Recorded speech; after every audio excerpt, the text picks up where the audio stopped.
എല്ലാവർക്കും ക്രേസി ഷെഫിൻ്റെ പുതിയൊരു വീഡിയോയിലേക്ക് സ്വാഗതം. ഞാൻ ബിജു മാത്യൂസ്. ഇന്ന് ഞാനിവിടെ ചെയ്യാൻ പോകുന്നത് കോലാപ്പൂരി ചിക്കൻ കറിയാണ്. നമ്മൾ സാധാരണ മലയാളികൾക്ക് അത്ര പരിചിതമല്ലാത്ത ഒരു വിഭവമാണ് കോലാപ്പൂരി ചിക്കൻ. ഇത് എൻ്റെ ഒരു സബ്സ്ക്രൈബർ ആവശ്യപ്പെട്ടത് പ്രകാരമാണ് ഞാൻ ഇന്ന് ഈ കോലാപ്പൂരി ചിക്കൻ ഇവിടെ ഉണ്ടാക്കുന്നത്. വളരെ സ്പൈസി ആയിട്ടുള്ളത്, അതുപോലെ നമുക്ക് മലയാളികൾ സാധാരണ ചെയ്ത് നോക്കാത്തതും ആയിട്ടുള്ള ഒരു വിഭവമാണ് കോലാപ്പൂരി ചിക്കൻ കറി. നമുക്ക് അത് എങ്ങനെയാണ് ചെയ്യണമെന്നുള്ള വീഡിയോ ഇന്ന് കാണാം. കോലാപ്പൂരി ചിക്കൻ കറി ഉണ്ടാക്കാൻ വേണ്ടതായ ഇൻഗ്രീഡിയൻസ് ഓരോന്നായിട്ട് നിങ്ങളെ ഞാൻ കാണിച്ചു തരാം. ഞാനൊരു 750 ഗ്രാം ചിക്കൻ എടുത്തിട്ടുണ്ട്. 2 തക്കാളി, അതിൻ്റെ കുരുവും കാമ്പും എല്ലാം കളഞ്ഞ് അത് പ്യൂരി ആയിട്ട് എടുത്തിട്ടുണ്ട്. 1/2 കപ്പ് കൊപ്ര, നമ്മുടെ തേങ്ങ ഉണങ്ങിയത്, അതിൻ്റെ പുറകുവശം കളഞ്ഞിട്ട് അത് നമ്മൾ മിക്സിയിൽ പൊടിച്ചെടുത്തതാണ്. 2 ടീസ്പൂൺ എള്ള്, വെളുത്ത എള്ള്, 5 എതള് വെളുത്തുള്ളി, 1 ടീസ്പൂൺ ജീരകം, നല്ല ജീരകം, ഒരു ചെറിയ കഷ്ണം ഇഞ്ചി കഷ്ണങ്ങളാക്കിയത്, 1 ടീസ്പൂൺ കുരുമുളക്, 1/2 ടീസ്പൂൺ മഞ്ഞൾപ്പൊടി, 5 ഉണക്കമുളക്, 1/2 ടീസ്പൂൺ മല്ലി, 1 ടീസ്പൂൺ കാശ്മീരി മുളക് പൊടി, ആവശ്യത്തിന് ഉപ്പ്, ചെറിയ കഷ്ണം ജാതിപത്രി, ചെറിയ കഷ്ണം ജാതിക്ക, 1/2 തക്കോലം, 3 ഗ്രാമ്പൂ, ചെറിയൊരു കഷ്ണം 1 ഇഞ്ച് നീളത്തിൽ കറുവപ്പട്ട, 4 ഏലക്ക, മീഡിയം സൈസ് സവോള ഫൈൻ ചോപ്പായിട്ട് കട്ട് ചെയ്തത്, ആവശ്യത്തിന് വെള്ളം, കുറച്ച് മല്ലിയില, ഇതെല്ലാം വഴറ്റിയെടുക്കാൻ വേണ്ടതായ വെളിച്ചെണ്ണ. ഇത്രയും ചേരുവകളാണ് നമുക്ക് കോലാപ്പൂരി ചിക്കൻ ഉണ്ടാക്കാൻ വേണ്ടത്. ഞാനൊരു പാൻ ചൂടാവാൻ വെച്ചിട്ടുണ്ട്. പാൻ നന്നായിട്ട് ചൂടായി തുടങ്ങി. നമുക്കിതിലേക്ക് തേങ്ങ, നമ്മൾ ഉണങ്ങിയ തേങ്ങ, അതിൻ്റെ ബ്രൗൺ ഭാഗം എല്ലാം കളഞ്ഞിട്ട് മിക്സിയിൽ പൊടിച്ചെടുത്തതാണ്. ഇത് ഏകദേശം ബ്രൗൺ കളർ ആവുന്നത് വരെ നമുക്കിതൊന്ന് വറുത്തെടുക്കണം.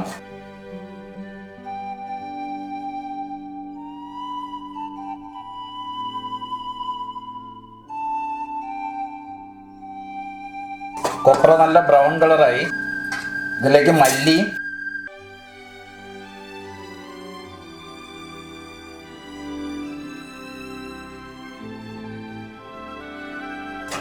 ചൂടാകുമ്പോൾ നമുക്കിതൊന്ന് മാറ്റി വയ്ക്കാം. കൊപ്ര നമ്മൾ വറുത്തെടുത്തു. ഇനി ബാക്കിയുള്ള സാധനങ്ങളും കൂടെ നമുക്കൊന്ന് വറുത്തെടുക്കാം.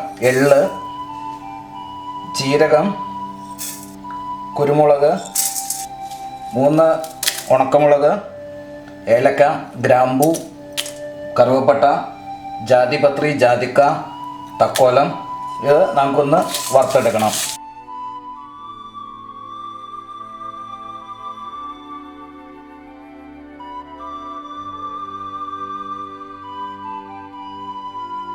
നമുക്ക് കസ്കസ് ഉണ്ടെങ്കിൽ ഈ സമയത്ത് 1 ടീസ്പൂൺ കസ്കസും കൂടെ ചേർത്ത് ചൂടാക്കി എടുക്കാം. ഇതെല്ലാം ജസ്റ്റ് ഒന്ന് ചൂടായാൽ മതി. എല്ലാം ചൂടായിട്ടുണ്ട്. നമുക്കിതെല്ലാം ഒന്ന് ഇതെല്ലാം ഒന്ന് പൊടിച്ചെടുക്കണം. നമ്മൾ വറുത്തെടുത്തതായ ഉണങ്ങിയ തേങ്ങ, കൊപ്ര, അതുപോലെ എള്ള്, മല്ലി, ഇതെല്ലാം നമ്മൾ വറുത്ത് ഇവിടെ വെച്ചിട്ടുണ്ട്. ഇതെല്ലാം നമ്മളൊരു മിക്സിയുടെ ബൗളിലേക്ക് മാറ്റിയിട്ടുണ്ട്.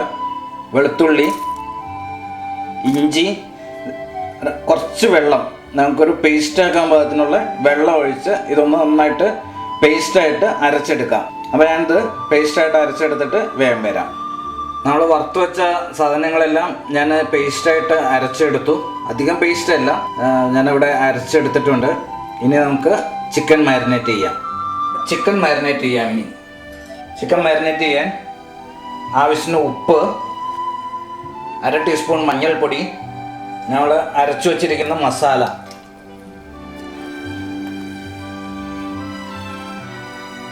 നമുക്കിതെല്ലാം കൂടെ ഈ ചിക്കനിലൊന്ന് മാരിനേറ്റ് ചെയ്യണം.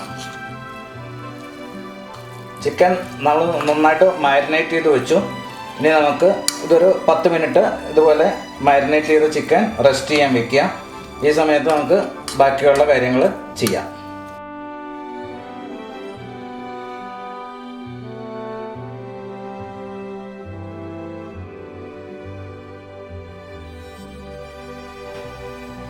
പാനിലേക്ക് ഏകദേശം 3-4 ടേബിൾ സ്പൂൺ വെളിച്ചെണ്ണ ചേർത്ത് കൊടുക്കാം.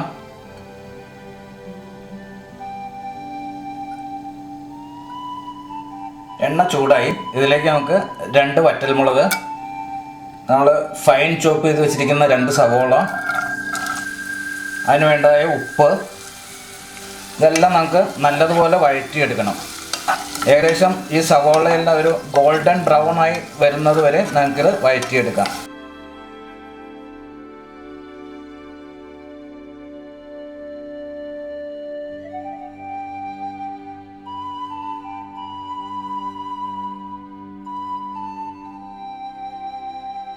സവോള നല്ല ഗോൾഡൻ ബ്രൗൺ കളറിലേക്ക് വന്നിട്ടുണ്ട്. സവോള എന്നിട്ട് ബ്രൗൺ കളറിലേക്ക് വന്നിട്ടുണ്ട്. ഇതിലേക്ക് നമ്മൾ മാരിനേറ്റ് ചെയ്ത് വെച്ചിരിക്കുന്ന ചിക്കൻ ചേർത്ത് കൊടുക്കാം.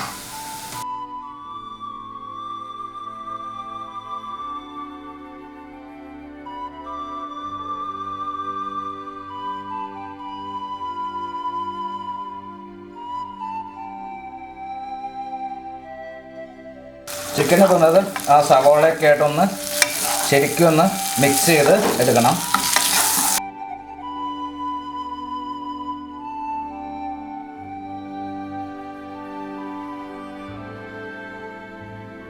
കറി വേവാൻ വേണ്ടതായ വെള്ളം നമുക്ക് ഒഴിച്ചു കൊടുക്കാം.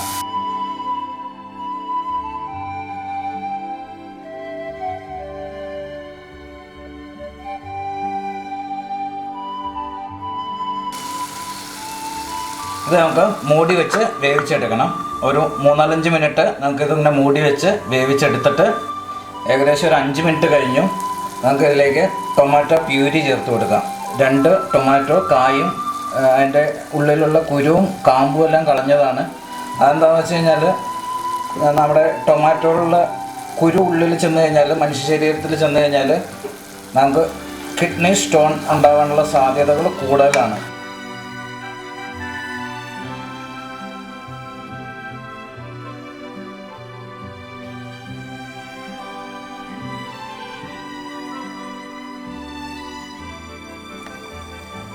നമ്മളിത് വീണ്ടും അടച്ചു വെച്ച് തീയിലെ ഫ്ലെയിം കുറച്ച് വെച്ചിട്ട് 5 മിനിറ്റോളം വേവിച്ചെടുക്കാം.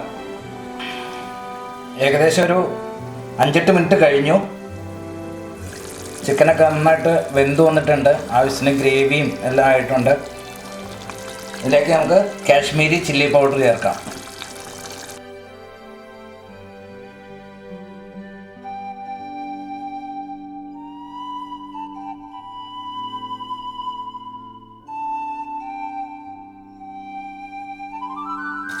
നമുക്ക് മല്ലിയിലയും കൂടെ ചേർത്ത് കൊടുക്കാം. മല്ലിയിലയും കൂടെ ചേർത്ത് ഒന്ന് മിക്സ് ചെയ്തെടുക്കാം. ഡിഷിലേക്ക് മാറ്റി വയ്ക്കാം.